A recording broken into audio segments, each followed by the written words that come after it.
প্রিয় শিক্ষার্থী বন্ধুরা, আজ আমি পঞ্চম শ্রেণীর যোগ্যতা ভিত্তিক একটি অঙ্ক করাবো। সেটা হচ্ছে গড়ের অধ্যায় থেকে। এখানে একটি যোগ্যতা ভিত্তিক কোশ্চেন লিখেছি, 3 সন্তান ও তাদের পিতার বয়সের গড় 17 বছর। প্রথমে লিখেছি 3 সন্তান ও তাদের পিতার বয়সের গড় 17 বছর। ওই 3 সন্তান ও তাদের মায়ের বয়সের গড় 15 বছর। মাতার বয়স 30 বছর।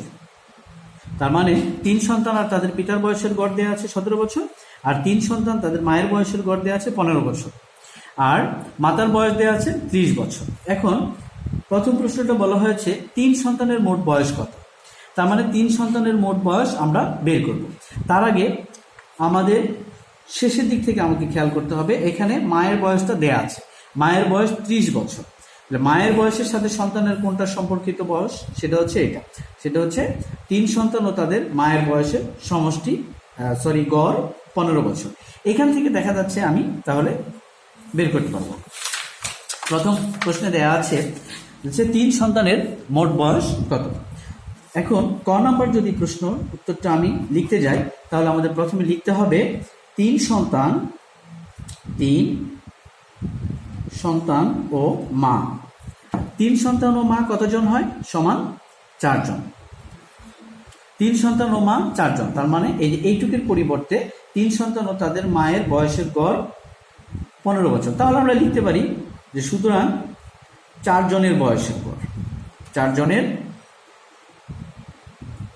বয়সের গড় সমান 15 বছর। অথবা 4 জনের বয়সের গড় না লিখে আমরা পুরো লাইনটাও লিখতে পারি, সেটা হচ্ছে 3 সন্তান ও মায়ের বয়সের গড়, এটাও লিখতে পারি, সমান 15 বছর। তাহলে অতএব 4 জনের বয়সের এখানে আমরা লিখব সমষ্টি, মানে মোট বছর। তাহলে কত হবে? গুণন হয়ে যাবে, 15 গুণন 4 সমান এত বছর। কত হয়? 4 5 20, আর 4 1 4, আর হচ্ছে 2 6। তাহলে কত বছর হলো? 60 বছর। এটা হচ্ছে 4 জনের বয়সের সমষ্টি, অর্থাৎ 4 জনের বলতে এটা বোঝাচ্ছি 3 সন্তান ও মায়ের বয়সের সমষ্টি হচ্ছে 60 বছর। এখন আমাদের শেষের লাইনে যেটা হচ্ছে বলা আছে যে মায়ের বয়স 30 বছর। তার মানে এই 4 জনের বয়স মানে 3 সন্তান ও মায়ের বয়স থেকে যদি আমরা মায়ের বয়সটা বাদ দিই, তাহলে আমরা ক নাম্বার উত্তর পেয়ে যাচ্ছি 3 সন্তানের মোট বয়স। তাহলে অতএব আমরা এখন লিখতে পারি সেটা হচ্ছে 3 সন্তান ও মায়ের বয়সের সমষ্টি,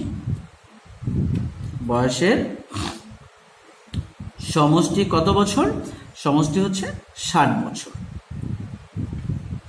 উদ্দীপকে মায়ের বয়সটা কত ছিল?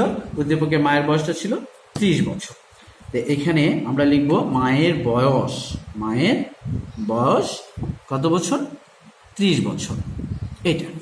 তাহলে এখন যদি আমি এটা বাদ দিয়ে দিই, সংখ্যাগুলো থেকে সংখ্যা বাদ দিলে কি হয়? 0 আর হচ্ছে 3, এখানে আমরা বছর লিখব। হ্যাঁ শিক্ষার্থী বন্ধুরা, এখন খেয়াল করো, উপরে আছে 3 সন্তান ও মায়ের বয়সের সমষ্টি, আর নিচে আছে শুধু মায়ের বয়সের সমষ্টি। তোমাদের বোঝার সুবিধার জন্য আমি মায়ের কথাটা লিখে দিলাম। এখানে আছে শুধু মায়ের বয়সের সমষ্টি। তাহলে মায়ের বয়স আমি এটাকে বাদ দিয়ে দিলাম, তোমরা কেটে দিবে না, আমি তোমাদের বোঝার সুবিধার জন্য কেটে দিয়েছি। তাহলে আমাদের কি থাকবে? অতএব 3 সন্তানের এখানে কি লেখা আছে? বয়সের সমষ্টি, সেটা হচ্ছে বয়সের সমষ্টি। তাহলে 3 সন্তানের বয়সের সমষ্টি কত বছর? 30 বছর। এটা তো হচ্ছে ক নাম্বার উদ্দীপক উত্তর প্রশ্ন যেটা বলেছিল 3 সন্তানের মোট বয়স কত। তাহলে উত্তর 3 সন্তানের মোট বয়স কত বের হয়ে গেল? 30 বছর। এই তো আমরা দেখছি ক নাম্বার প্রশ্নটা হচ্ছে পেরে গেলাম। প্রিয় শিক্ষার্থী বন্ধুরা, এখন আমরা খেয়াল করব খ নাম্বার যেটা বলেছে পিতার বয়স কত। আচ্ছা, আমাদের মনে রাখতে হবে কতে আমরা কি পেয়েছি? 3 সন্তানের বয়স পেয়েছি, এখানে পিতার বয়স দেয়া নাই। এখন আমরা উদ্দীপকের যদি প্রথম অংশে চলে যাই, সেটা হচ্ছে এখানে কি বলেছে? 3 সন্তান ও তাদের পিতার বয়সের গড় 17 বছর। তার মানে আমরা তো কতে দেখা যাচ্ছে 3 সন্তানের বয়স পেয়েছি। তাহলে এখন এই উদ্দীপকের এই অংশটা দিয়ে আমরা করতে পারি খ নাম্বার লিখে আবার লিখি 3 সন্তান ও তাদের পিতার বয়সের গড়। তাহলে আগে আমরা প্রথমে আবার লিখব, সেটা হচ্ছে আমরা ওইখানে লিখেছিলাম 3 সন্তান ও মা লিখেছিলাম, আর এখানে লিখব 3 সন্তান ও পিতা। এরাও তো 4 জন, এরাও হবে 4 জন। তাহলে আমরা 3 সন্তান ও তাদের পিতা এই কথাটার পরিবর্তে লিখতে পারি 4 জন। তাহলে আমরা লিখতে পারি যে 4 জনের বয়সের 4 জনের বয়সের গড় আমরা এখন লিখব কত বছর? 17 বছর, সমান কত বছর? 17 বছর। এখন অতএব 4 জনের বয়সের গড়ের পরিবর্তে সমষ্টি লিখব, আর সমষ্টি লিখলে লোক সংখ্যা দিয়ে আমরা কি করে দেব? এই গড়টাকে গুণ করে দেব। তার মানে 17 গুণন 4 এত বছর। 4 সাতা কত? 4 সাতা 28, 28-এর 8 হাতে 2, 4 একে 4, 4 আর 2 এ 6, এই 68 বছর। তার মানে 4 জনের বয়সের সমষ্টি পেয়েছি 68 বছর। আর এই 4 জন বলতে আমি কি বুঝিয়েছি? 4 জন বলতে বুঝিয়েছি 3 সন্তান ও পিতা। তার মানে এখন আমরা দেখা যাচ্ছে এখানে কিন্তু আমরা কয়ের সাহায্য নিতে হবে। কতে আমরা 3 সন্তানের সমষ্টি পেয়েছি। এখন 3 সন্তান ও পিতার বয়সের সমষ্টি থেকে যদি 3 সন্তানের বয়সের সমষ্টি বাদ দিই, তাহলে আমরা খ নাম্বার উত্তর পিতার বয়সটা পেয়ে যাব। তার আগে আমি লিখব, সেটা হচ্ছে ক থেকে পাই, ক থেকে পাই এই কথাটা লিখে লিখব, কারণ এই কথাটা খুবই গুরুত্বপূর্ণ। কেন? উদ্দীপকে 3 সন্তানের বয়স দেয়া নাই, 3 সন্তানের বয়স পেয়েছি আমরা ক নাম্বার থেকে। এই কারণে লিখেছি ক থেকে পাই 3 সন্তানের মোট বয়স। 3 সন্তানের মোট বয়স, 3 সন্তানের মোট বয়স কত বছর? 3 সন্তানের মোট বয়স কতে আমরা পেয়েছিলাম, কটা আমি আবার দেখাচ্ছি, 3 সন্তানের বয়সটা পেয়েছিলাম কতে? 30 বছর। তাহলে এখন আমরা লিখব 3 সন্তানের মোট বয়স 30 বছর। এটা কোথা থেকে পেয়েছি? ক থেকে পেয়েছি। তাহলে এখন লিখে যেটা লিখব, এই কথাটা লিখব, 3 সন্তান ও পিতার বয়সের সমষ্টি 68 বছর। এখন লিখব 3 সন্তান ও পিতার বয়সের সমষ্টি। 3 সন্তান ও পিতার বয়সের সমষ্টি 68 বছর। তাহলে এখন দেখা যাচ্ছে আমার কি দরকার? আমি উদ্দীপকে বের করব পিতার বয়স কত। তার মানে আমাদের 3 সন্তানের বয়সটা দরকার। 3 সন্তানের বয়সটা কোথায় দেয়া আছে? এই যে ক থেকে পাই 3 সন্তানের বয়স, সেটা হচ্ছে, তাহলে আমরা এখানে লিখব 3 সন্তানের বয়স মানে মোট বয়স। 3 সন্তানের মোট বয়স এখানে কত বছর? 30 বছর। 3 সন্তানের মোট বয়স কত বছর? 30 বছর। এখন 3 সন্তান ও পিতার বয়স থেকে যদি 3 সন্তানের বয়স বাদ দিই, তাহলে কি থাকবে? সেটা হচ্ছে এটা চলে গেল, তাহলে পিতার বয়স থাকবে। অতএব পিতার বয়স বিয়োগ করলে কত হবে আমাদের? 8, 3 আছে কত হলে 6 হবে, 3 হলে এত বছর। ঠিক আছে, তাহলে এত বছর উত্তর। এটাই হচ্ছে পিতার বয়স। পিতার বয়স 38 বছর। এই তো আমরা খ নাম্বার উদ্দীপকটাও করে ফেললাম। শিক্ষার্থী বন্ধুরা, এখন খেয়াল করো, আমাদের গ নম্বর উদ্দীপকের গ নম্বর যে প্রশ্নটা দেয়া আছে সেটা হচ্ছে 3 সন্তান ও তাদের পিতার বয়সের সমষ্টি কত। এখন চেয়েছে 3 সন্তান আর তাদের পিতামাতার বয়সের সমষ্টি কত। তার মানে 3 সন্তানের বয়সটাও নিয়ে আসতে হবে, পিতার বয়সটাও নিয়ে আসতে হবে, মাতার বয়সটাও নিয়ে আসতে হবে। এখন খেয়াল করো, কার বয়স কোথায় আছে বা কোথায় ছিল সেটা আগে বুঝতে হবে। মাতার বয়সটা আমাদের উদ্দীপকেই দেয়া ছিল, মাতার বয়সটা আমাদের উদ্দীপকেই দেয়া ছিল। আর পিতার বয়সটা আমরা খ নাম্বার থেকে পেয়েছি। পিতার বয়স কত। আর 3 সন্তানের বয়সটা ক নম্বর থেকে পেয়েছি। আবার বলি, বলা হয়েছে 3 সন্তান ও তাদের পিতামাতার বয়সের সমষ্টি কত। তাহলে এখন খেয়াল করো, আমরা দেখা যাচ্ছে 3 সন্তানের বয়স পেয়েছি ক থেকে, তারপরে হচ্ছে পিতার বয়সটা পেয়েছি খ থেকে, আর মাতার বয়সটা উদ্দীপকেই দেয়া আছে। তার মানে এই 3 জায়গার যে বয়স 3টা যোগ করে দিলেই আমাদের গ নাম্বারের উত্তরটা হয়ে যাবে। যেমন গ নাম্বারে আমরা লিখব যে প্রথমে লিখি ক থেকে যেটা হচ্ছে পেয়েছি সেটা, এখন আর এটা না লিখলেও চলবে। আমরা লিখব 3 সন্তানের বয়স, লিখব 3 সন্তানের বয়স। আচ্ছা, আরেকটি কথা, আমি কিছুক্ষণ আগে বলেছিলাম যে এটা ক থেকে পেয়েছি এই জন্য উল্লেখ করতে হবে। এখানে বললাম যে এটা না লিখলেও চলবে, কেমন না, খটকা লেগে গেল না?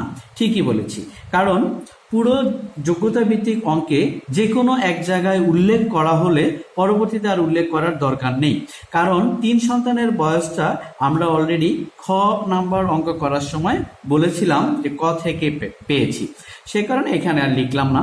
তাহলে লিখবো 3 সন্তানের বয়স কত বছর। 3 সন্তানের বয়স আমরা হচ্ছে পেয়েছিলাম ক নাম্বার হচ্ছে প্রশ্নে 3 সন্তানের বয়স পেয়েছি 30 বছর।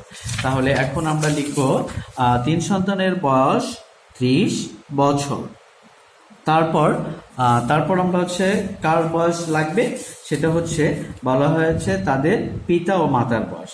তাহলে পিতার বয়স খ নাম্বার থেকে পেয়েছি, পিতার বয়স খ নাম্বার থেকে পেয়েছি 38 বছর, পিতার বয়সটা পেয়েছি 38 বছর।